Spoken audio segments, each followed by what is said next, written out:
And so now we have Ms. Rachel Cohen, who will speak about Drugs for Neglected Diseases initiatives and their model for a collaborative product development partnership.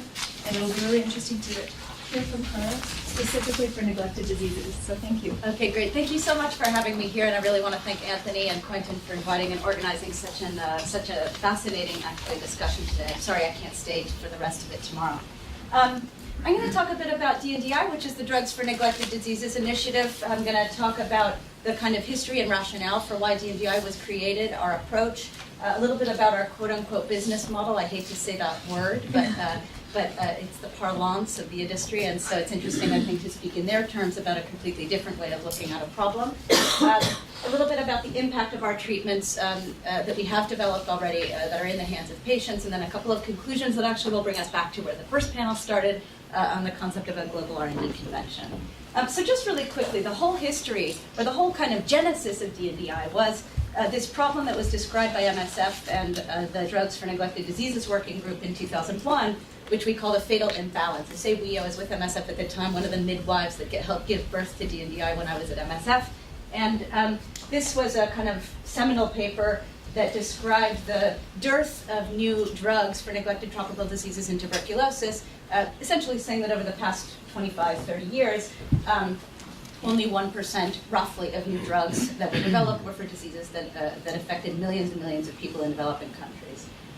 So the diseases that we are focused on affect the poorest of the poor, that live in remote and often unstable settings, that create a huge socioeconomic burden for families and communities, and that affect patients who basically have no voice on the international political stage.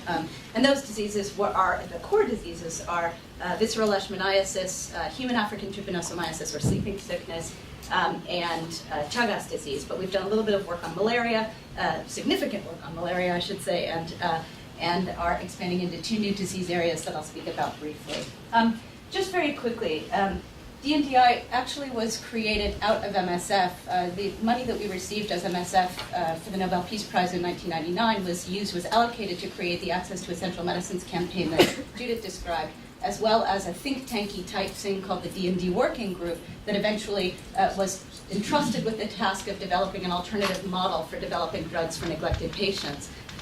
So we were established kind of formally as an independent group outside of MSF in 2003.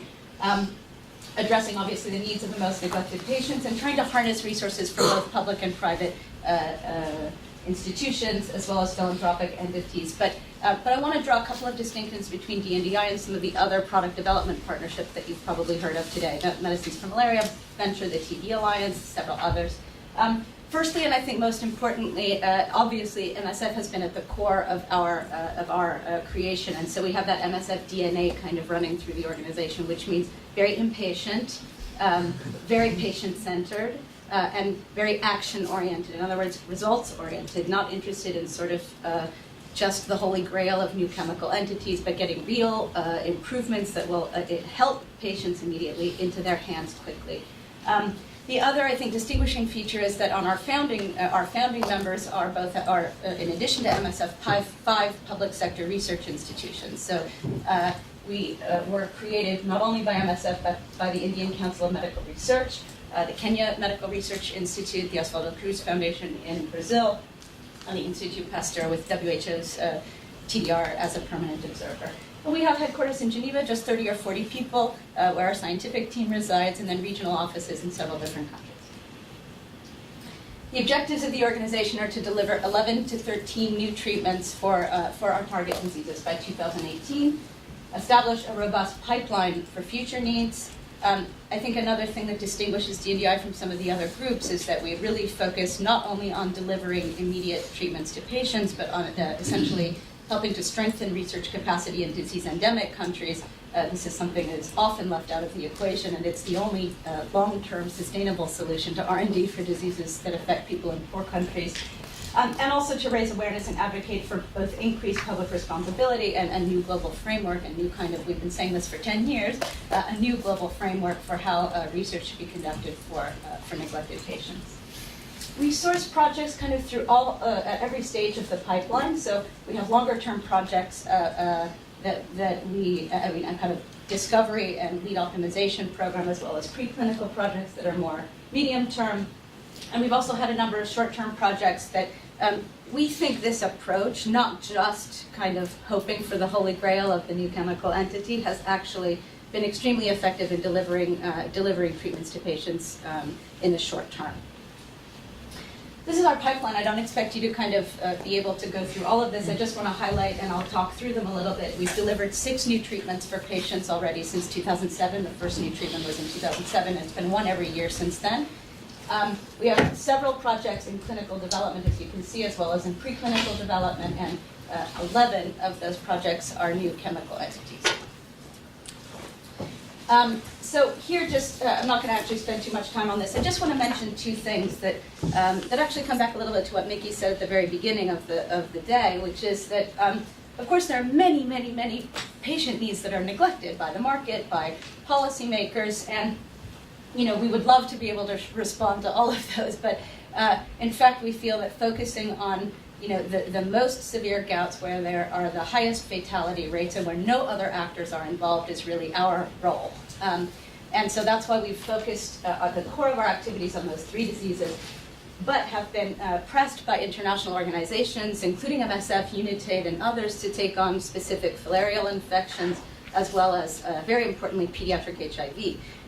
Which doesn't normally come up in conversations about neglected tropical diseases, but for all the same reasons that NTDs are ignored by the market, meaning because patients don't have any purchasing power and are poor, we have exactly the same situation. No company is interested in developing appropriately adapted pediatric formulations of antiretrovirals, and so DNDi is going to be, has already launched. We're starting a couple of studies actually in the coming months, and we hope to deliver within the next 3 years a new improved first-line therapy for children under 3. And just a quick kind of summary of our various R&D partners. We have a lot of, this changes every month, by the way, so don't take these as sort of etched in stone, because obviously new partners all the time. But we have, like Bernard described, of MMV, many, many partners all over the world, and our R&D director describes DNDi as a sort of conductor of an orchestra. So we don't have benches, we don't have labs, we don't have, this kind of thing. We are a virtual organization, though we do have a core scientific team in Geneva, and as I said, regional offices all over the world, but the idea is that we're finding the very best science that's going on, whether it's in the public sector, the private sector, in industry, or in government, in academic labs, and so forth. We try to bring those together, those individuals, those institutions together to solve a specific problem. Uh-oh, what's my time limit? Oh, we're in big trouble. So I want to highlight this because this is something that again, often kind of goes undiscussed in talking about open science and new models for collaboration. You often have pharmaceutical industry coming to the table. The Gates Foundation talked about PDPs and so forth that are product development partnerships based in Europe or North America.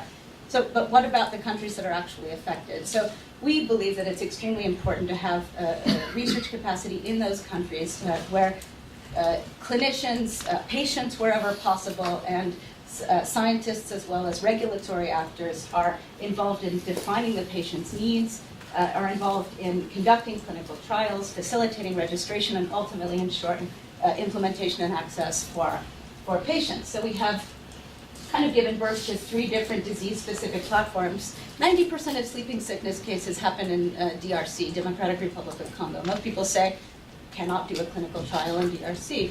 Well, in fact, you can, and so we've done a lot of trainings on GCP, on ethics, on a number of different issues, and we are currently, having fairly large-scale clinical trials in the settings in which the diseases are found, which is key.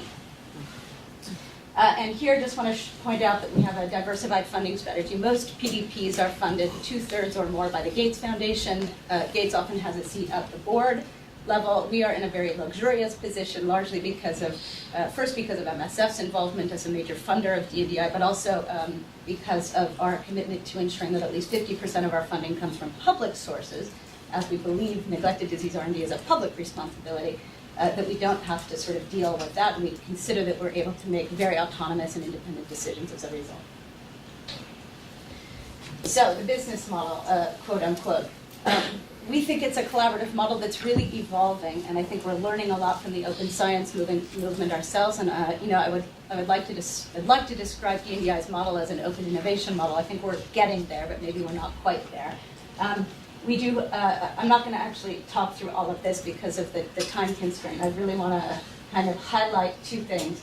Our IP policy, which was developed at the very early days of the organization, really is based on two principles. One, ensuring that treatments are ultimately affordable to patients who need them and that access is equitable. And the second is the desire to develop drugs as public goods. And so we negotiate right at the very beginning with industry when we get access to their compound libraries, for example, these kinds of terms, the freedom to operate. And this has led us to what we think is a really pro-access IP strategy, which is in fact an implementation of some of the very esoteric concepts that Judith described earlier. So we de-link the cost of R&D from how we ultimately price the product. We don't sign any partnerships without overcoming IP barriers with industry. We don't finance any of our work through IP grants or revenues, which I think is an important kind of principle to be taking. And we regularly disseminate the results of our work and encourage open publication. On our website, dndi.org, there's a little portal called Open Innovation, where if you go through, you can see everything that we've tried to place in public databases to make results of our research publicly available and to encourage follow-on research. And I think after years of really difficult negotiations, we've actually wound up being able to talk about what we consider gold standard licensing terms that we've reached with just a handful of companies. So it's taken a lot of time. We've had suboptimal agreements in many cases, but now this is sort of the new floor. We have basically agreed with, I think Abbott is probably the best agreement that we have right now. Perpetual royalty-free, non-exclusive, and sub-licensable licenses in the specific disease areas that we're working on. Worldwide research and manufacturing rights that we then sub-license, of course, because we don't ourselves have manufacturing facilities. Commitment to making the final product available at cost plus just a minimal margin.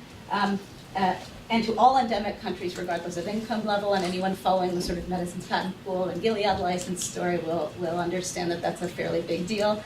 And non-exclusivity, which enables technology transfer and local production. So I'm totally running out of time, which is really sad, but I just want to say quickly, these are the 6 treatments we've delivered.